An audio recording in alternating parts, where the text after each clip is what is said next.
Praise the lord. Hallelujah.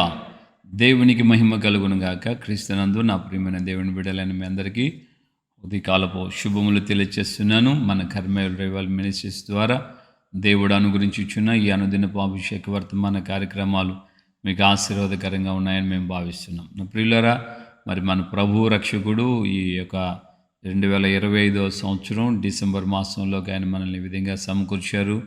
So ఈ 2వ తేదీన ఈ విధంగా దేవుని యొక్క వాక్కును ఉదయకాలాన్ని మనం ధ్యానించడానికి ప్రభు ఇచ్చినటువంటి ఈ గొప్ప తరుణాన్ని బట్టి దేవునికి మహిమ కలుగును గాక. ఆమేన్. హల్లెలూయా. సో గత మాసం 25వ తేదీ నుండే క్రిస్మస్ హడావుడి ప్రారంభమైపోతుంటుంది. సో మరి మీరు ఎలా ప్రారంభించారో తెలియదు. నన్ను కూడా కొంతమంది అడిగారు, క్రిస్మస్ స్టార్టింగ్ సెమీ క్రిస్మస్ 25వ తేదీ నవంబర్లో మీరు రావాలి మా మధ్యకి అనేసి.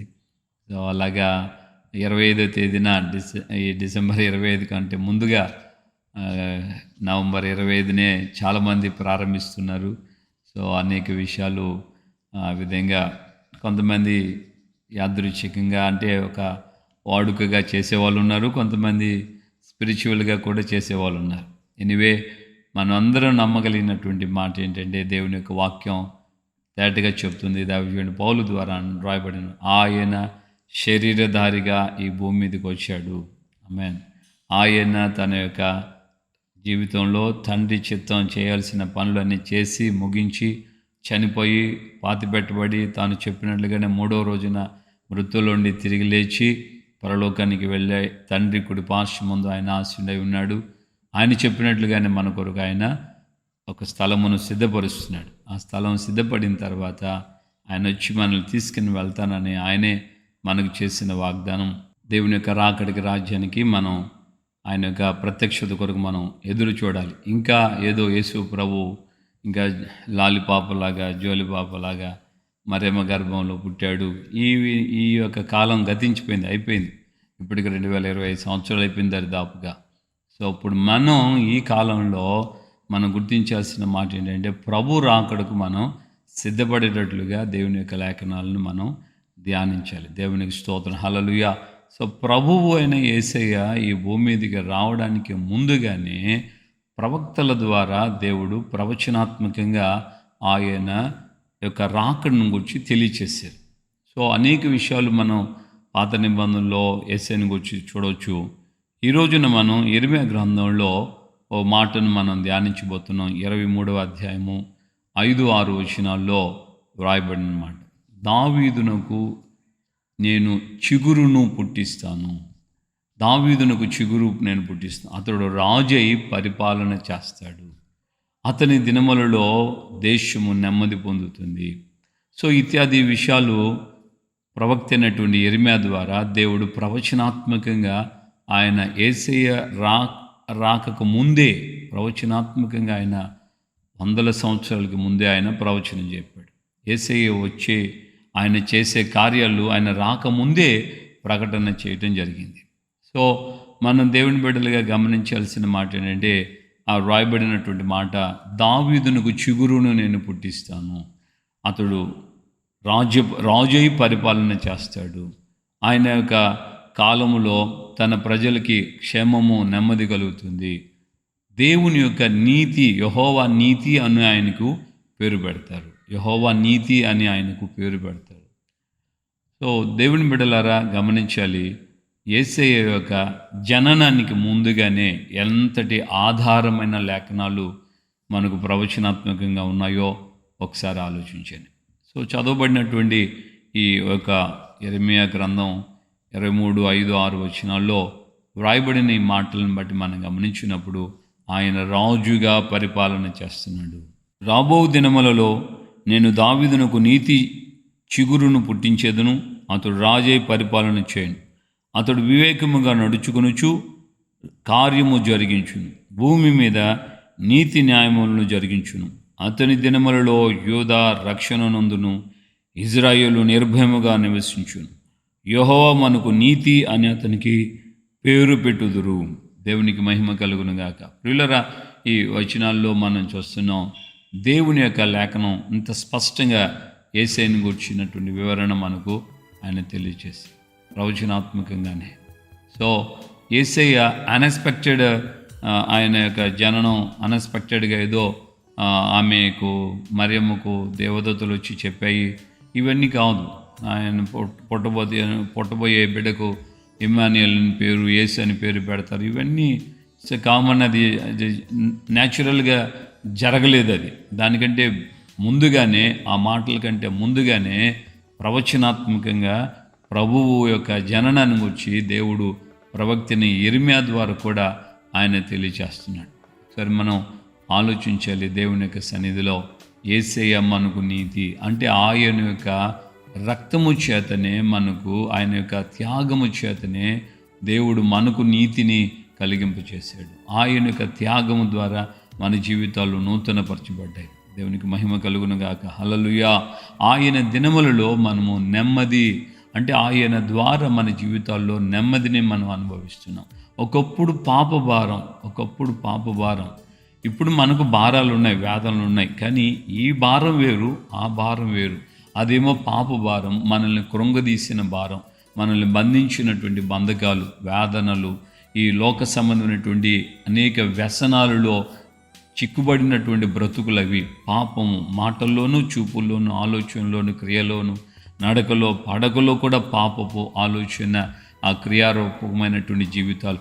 సో యేసయ్య వచ్చి మన జీవితాల్లో ఆ పాపం నుండి, శాపం నుంచి ఆయన మనకు విడుదల కలిగి చేసినందువలన మనము నెమ్మదిని అనుభవిస్తూ ఉన్నాం. దేవునికి మహిమ కలుగును గాక. అలాగే మనం గమనిస్తున్నాం, ఆయన దినములలో నెమ్మది భూమి మీద కలుగుతుంది. సేమ్ వే మనం గమనిస్తున్నాం, ఆయన యెహోవా నీతి అని ఆయనకు పేరు పెడతారు అని రాయబడింది. దేవుని బిడ్డలారా, ఈరోజున మన జీవితంలో మనం గుర్తించాలి, ఆయన ద్వారా మనకు నెమ్మది కలిగి, ఆయన ద్వారా మనము దేవుని నీతి అని మనకు పేరు. ఆయనే దావీదునకు చిగురుగా ఉన్నాడు, ఆయన రాజుగా పరిపాలన చేశాడు, ఆయన అనేకుల చేత పిలువబడ్డాడు. చివరికి ఆయన సెలవుకి వెళ్ళే ముందుగా కూడా పిలాతు అడుగుతున్నాడు, యూదుల రాజు నువ్వేనా అని. హల్లెలూయా. సో ఆయన రాజుగా, రాజ్యం ఆయనకంటూ ఏమీ లేదు, సైన్యం ఏమీ లేదు, కానీ ఆయన పిలువబడింది యూదులకు రాజుగా ఆయన పిలువబడ్డారు. హల్లెలూయా. ఆయనకు రాజ్యం ఏమీ లేకపోయినా ఆయన రాజుగా కీర్తించబడ్డాడు. హల్లెలూయా. నా ప్రియమైనటువంటి దేవుని బిడ్డలారా, ప్రవచనం, దేవుని యొక్క లేఖనాల్లో ఉన్నటువంటి సత్యపు ప్రవచనాలు ఏది కూడా తప్పిపోలేదు అనే దానికి ఈ యొక్క మాటలు నిదర్శనం అని నేను ఈరోజు మీకు తెలియచేస్తున్నాను. పాత నిబంధనలో ప్రవక్తల ద్వారా ఇవ్వబడిన ప్రవచనం, క్రొత్త నిబంధనలో ఏ విధంగా మన కళ్ళ ముందు రాయబడి ఉన్నటువంటి వాటిని మనం చూస్తున్నామో, చదువుతున్నామో, అలాగే యేసయ్య ద్వారా పలకబడినటువంటి ఆ ప్రవచనాలు కూడా, ఆ ప్రవచనమే ప్రారంభంలో నేను చెప్పినట్లుగా, నేను స్థలము సిద్ధపరిచి నేను ఉండే స్థలమున మీరు ఉండునట్లుగా, నేను మరలా వచ్చి నా యుద్ధ మీరు ఎల్లప్పుడూ ఉండినట్లుగా నేను మిమ్మల్ని తీసుకుని వెళ్తాను అన్నది మన యేసయ్య ద్వారా మనకు వచ్చినటువంటి ప్రవచనం. కనుక ఆ యొక్క రాకడిక రాజ్యానికి మనము సిద్ధపడేటట్లుగా ప్రవచనమందు, దేవుని యొక్క లేఖనాల యందు మనం పూర్తి విశ్వాసముతో భక్తిని కాపాడుకుంటూ, పరిశుద్ధతను కాపాడుకుంటూ, ఆయన ద్వారా కలుగుతున్న విశ్రాంతిని, నెమ్మదిని అనుభవిస్తూ, ఆయన నిమిత్తమై మనకు శ్రమలు వస్తాయి. యేసయ్య కూడా అన్నాడు, నా నిమిత్తం మిమ్మల్ని జనులు నిందిస్తారు, హింసిస్తారు, అవమానపరుస్తారు, చెడ్డ మాటలలో పలుకుతారు అని కూడా యేసయ్య చెప్పాడు. లోకంలో మీకు శ్రమ కలుగునని కూడా యేసయ్య చెప్పాడు. కనుక ఈ మాటలన్నీ మనం గుర్తించి మన యొక్క జీవితాల్లో పరిశుద్ధతను కాపాడుకుంటూ, ప్రభు రాకడ గురించి, క్రిస్మస్ అనగానే కొత్త బట్టలు, కొత్త ఆచారాలు, ఏదో పిండి వంటలు, ఇవి కాదు. వీటికంటే ప్రాముఖ్యంగా నేను ఆయన రాకడికి సమీపంగా ఉన్నానా? ఆయన రాకడ సమీపంగా ఉంది. ఆయన ఎప్పుడు రాబోతున్నాడో తెలియదు. కనుక ఆయన రాకడికి నేను సమీపంగా ఉండేటట్లుగా నేను సిద్ధపడుతున్నానా? నేను సిద్ధపరచబడాలి అన్నటువంటి ఆ మనస్సుతో ప్రభు సన్నిధిలో మనం ప్రార్థనాపూర్వకంగా దేవుని యొక్క రాకడికి రాజ్యానికి మనం సిద్ధపడాలి. ప్రార్థన చేసుకుందామా? పరిశుద్ధుడైన తండ్రి, మీ పాదాలు స్తోత్రాలు. ఉదయ కాలం ముందునైనా ఈ 12వ మాసం 2వ తేదీన తండ్రి, ఈ విధంగా మీ యొక్క ముఖదర్శనం చేసుకోవడానికి, మీ మాటలు వినడానికి అయ్యా మీరు మాకు ఇచ్చిన ఈ చక్కటి సమయాన్ని బట్టి మీకు స్తోత్రం చెల్లిస్తున్నాను. నా ప్రభు రక్షకుడా, మరి ఈ యొక్క నాయన దినమందు, ఈ మాసం అంతా కూడా క్రిస్మస్ను గురించి అనేక విషయాలు తెలియబడుతూ ఉన్నాయి. అనేకులు నాయన ఈ విధంగా లేఖనాల్లో ఉన్న వాక్య భాగాల్ని జ్ఞాపం చేసుకుంటూ నా తండ్రి ఎంతోమంది అయ్యా తమకు నచ్చిన తోచిన విధంగా సెలబ్రేషన్ చేస్తున్నారు అయ్యా ఈ క్రిస్మస్ సెలబ్రేషన్ సందర్భంగా మా జీవితాల్లో మేము అయ్యా మీ యొక్క నాయన సన్నిధిలో ప్రవక్తల ద్వారా మీరు ఇచ్చినటువంటి ప్రవక్త యెరెమయా ద్వారా మీరు పలికిన ఈ మాట ప్రకారంగా యెహోవా దావీదునకు నీతి చిగురును పుట్టిస్తాడని, యెహోవా నీతి అని ఆయనకు పేరు పెడతారని, అయ్యా ఆయన దినాలలో నెమ్మది సమాధానం మేము అనుభవిస్తామని, ఆయన వివేకముగా కార్యములను జరిగిస్తారని ఈ మాటలన్నీ నా ప్రభువా మీ లేఖనాల ద్వారా మేము చదువుకున్నాం, గ్రహించాం. కనుక నాయన మేము ఇంకా అయ్యా బాలుడైన యేసయ్యని అయ్యా క్రిస్మస్ను అలా ఆచరించడం కాదు, కానీ మీరు మహిమ కలిగిన దేవుని యొక్క అయ్యా మహిమ కలిగిన రాజాతి రాజుగా అయ్యా మీరు రాబోతున్నారని, మీరు చెప్పిన వాగ్దానం ప్రకారంగా మహిమలో మమ్మల్ని ఉండేటట్లుగా తీసుకుని వెళ్ళడానికి రాబోతున్నారని, ఆ యొక్క నాయన రాకడ సమయంలో మేము అందరం సిద్ధపడి మిమ్మల్ని ఎదుర్కోవాలని మీ లేఖనాల ద్వారా మాతో మాట్లాడారు.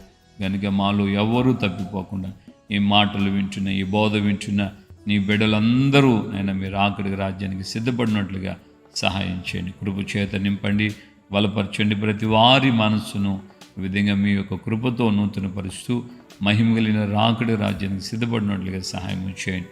ఘనత, మహిమ, ప్రభావాలు మీరు మాత్రమే పొందమని యేసు నామములో ప్రార్థన చేసి పొంది ఉన్నాము తండ్రి, ఆమేన్. ప్రభువైన యేసుక్రీస్తు కృపయు తండ్రి అయిన దేవుని ప్రేమ, పరిశుద్ధాత్మిక అన్యోన్య సహవాసము, సమాధానం ఇప్పుడు ఎల్లప్పుడూ సకల పరిశుద్ధులకు మనకును ప్రభు రాకడ పర్యంతం కృపతోడే ఉండి నడిపించునుగాక. ఆమేన్, ఆమేన్, ఆమేన్. హల్లెలూయా. ప్రభు పెట్టందరికీ వందనాలు.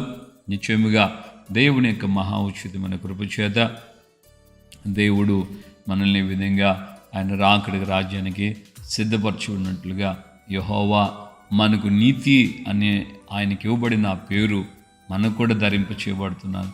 ఆయన ద్వారా మనము దేవుని నీతిగా మనం మార్చబడుతున్నాం. దేవుని లేఖనాలు తేటగా చెప్తున్నాయి. మనము దేవుని నీతి అగునట్లుగా పాపమెరుగని యేసయ్యను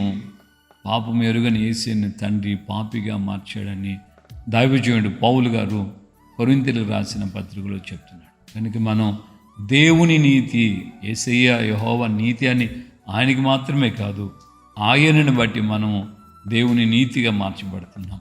ప్రార్థన పూర్వకంగా ప్రభు యొక్క రాకడ రాజ్యానికి మనం సిద్ధపడదాం. కృప మనకు తోడుగా ఉండను గాక. ఆమేన్. Praise the lord.